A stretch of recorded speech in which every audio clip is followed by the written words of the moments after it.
ขอต้อนรับเข้าสู่ช่องป้าจำลองสหหลายคนอย่าเปิดเพลงนะเวลากูย่างนะเปิดเพลงโลดบ้า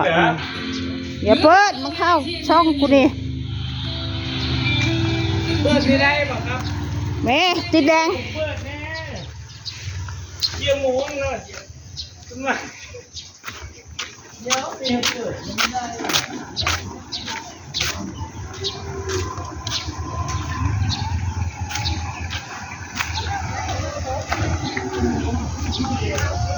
โอ้แม่ค้าเอาทุกอย่างเถอะบ้า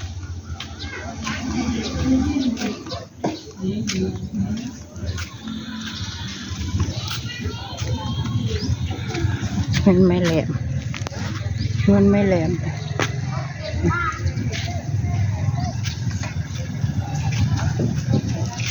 จารีมาแล้วบ่ยังทำผิด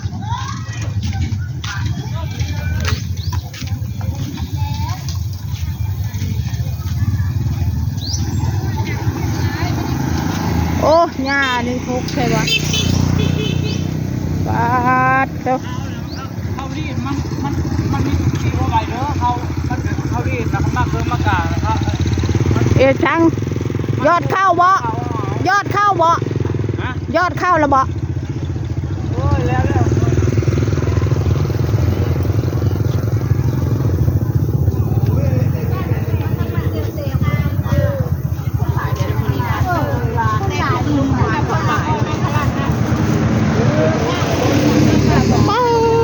คนชื่อหลายเธอมือนี่ทำไรเจ๊คนที่โตคนอยู่บ้านหลายเฮ้เลิกแล้วคนเราไปคิดอย่างเขายิ้มแล้วพี่ลืมว่าคนชื่อของเนาะหลายเต้โอ้โหป้าจากกระดุยรวยมือนี่หลายขนาดคน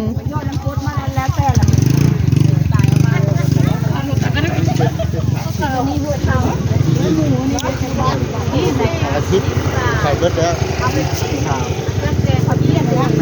เบิดคักเอาให้เบิด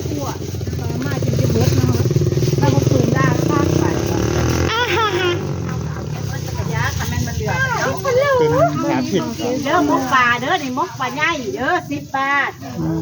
ใหญ่ใหญ่ปลาใหญ่เท่าใหญ่โรงเรียนมุกปลาใหญ่ได้ปลาแดงพูเลอนั่นน่ะกินอันนั้นแหละก็เมาวะทาง40จ้าลดดูอันนี้อะไรปลาทอดยา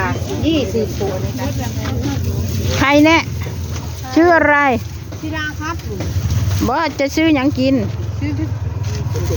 เพื่อก็ซื้อเพื่อก็ปลาทู3 บาทเนาะเมื่อไหร่อันนั้นเขาจับแล้วโอ้โหดีไม่เห็นเดี๋ยวเขาแล้วไม่ได้ผลเลยเขาไม่ได้หุ่นจักข้าวอย่างนี้มากแค่ว่ากระบุนก็มีซิ่งเขาไม่ได้หุ่นจักผู้สาวนี่นะเห็นรถตำรวจ2 คันแล้วก็รถอันนั้นเสื้อสุดอันนั้นนะผู้ครองนะจับเพื่อตูดเรียกเอาเพื่อนเลยมันตูดมันสงสัยยัดเบิดแล้วกับประจักษ์เนื้อมันกับไก่ลงซบไปใส่ว่าบ้านนี้เสื้อไปครับเนื้อเป็นข้าวหลามบ้านกุดบ้านนั้นตัวบ้านกุดบ้านหน้าไปแล้วโพน้ำขางอีกใหญ่ครับไข่จ่ายขางเลย10 บาทเนาะทุ่งเนาะอันนี้ก็ได้เลยเฮ้ยเขาจ่ายอันคุณละเด้อชุดนี้นะจ่ายแล้วตุนาหาจ่ายน้ำเอาแล้วจ่ายจะปีนย่างเดี๋ยวโอเคครับเพื่อนดูหอมสิรถมาหนึ่งนะเฮ้ยเขาทอดมาไว้หนึ่งมันคือยกนะแค่ยกยากเลยหอมก็เพลงใช่ไหมเดี๋ยวนี้เอาเด็กวัวอันนี้แบบไปไว้พักกระแง่งแล้วซื้อแล้วถ้าเรามกมาไหมเบิ่งเลยหอมบางที่รู้จักกันซื้อไปไว้เลยลาบเพื่อนนี่ตัวนี้นะลาบไก่ตัวนี้นะตัวนี้ไม่ได้จะลองรับกันมันแซ่บนะเอาอยู่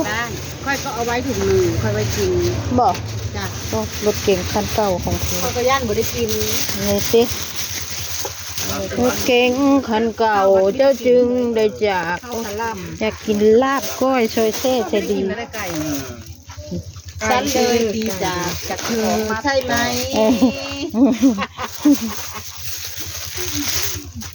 เขานั่งรถเก๋งติดแอร์ นี่นักร้อง บ่เน่มผ่านไป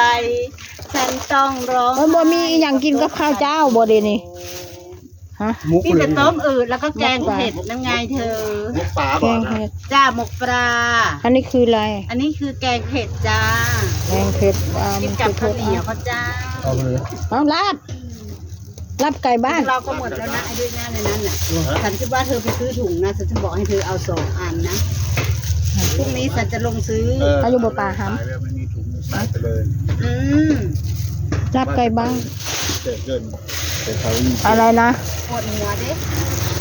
ปวดหางค่อยเอาลาบไก่ ได้ว่าน้ำผัวบรรลุเรื่อง เอาเลยเอาถุงเอาใส่ถุงง่ายนะก็ได้เอาเลยมาอันนั้น ร้านบ่รับอะไรนะ ลาบเป็ด รับเป็ด อันนี้แน่ใจแล้วว่าลาบไก่ อันนี้ลาบไก่บ้าน โอเค อืม ก็ย่านลาบเป็ด ข้าวสาร เบิดได้เลยใส่รถ จะถุงใหญ่โลด ข้าวก็เวอร์ซ้ายเวอร์ขวาก็หาไม่เห็นถุง เหนียวได้เออ อันนี้ว่าง35 เอาแล้วแล้ว นี่เธอ โอ้ยไม่เอา มันประหยัด เป็น ด้วย 40ครับ ฮะ อันนี้ว่างเศร้านี่เธอตายย่างเครียดอันนี้ที่ห้ามเพิ่น สู้เขาแล้ว แต่ยังเกียด ก็ลองก็สู้เขาแล้ว โอ้ว่างเศร้าตายย่างเครียดได้แต่นี้ ของค่อยจากบาทชาวเลยเนาะ เป็น30 30 บา เดี๋ย ท ว นะ นี้ ถือ เขาสู้ลาวแล้วเดี๋ยวนี้ มาถือ เป็น30 เราเอาอย่างพังความระมดเดี๋ยวนี้ บอก พังความระมดในใจค่ะบ่พังจักอย่าง หักพังในปาก พัง สิ ในปาก โอ้ตี ให้เรารู้ตัวไว้เสีย เวลาดูตัวไว้ซะ ยังอยู่นะยังอยู่บนตะยังอยู่เคลือบพี่น้องซื้อซอยขนาดเลยบ้านตาปัญญา นับเบิ่งดู คู่บ้านอยู่นี่ซื้อซอยที่ใบบอลลาโอ้เกินได้ เกินเอามา ไม่ไปเอ้า นี่มันใหญ่นั่นล่ะ เด้อ โอเค หมดแล้วดีหมดแล้วนะคะหมดแล้วค่ะเหลือแต่ คืออะไรอยากได้อะไร แล้ว ฮะ ข้าวปุ้นจีนี่ ข้าวปุ้น ต้องขับปักแซ่ ก็เอาข้าวผัดไป ข้าวผัด ส้มเอ็นแก้ม ไม่คนนั้นมัน อั ไม่ น เย นี้ อะ ก็คือหมากแคนตาลูปอันละ20 บาทมาแกะ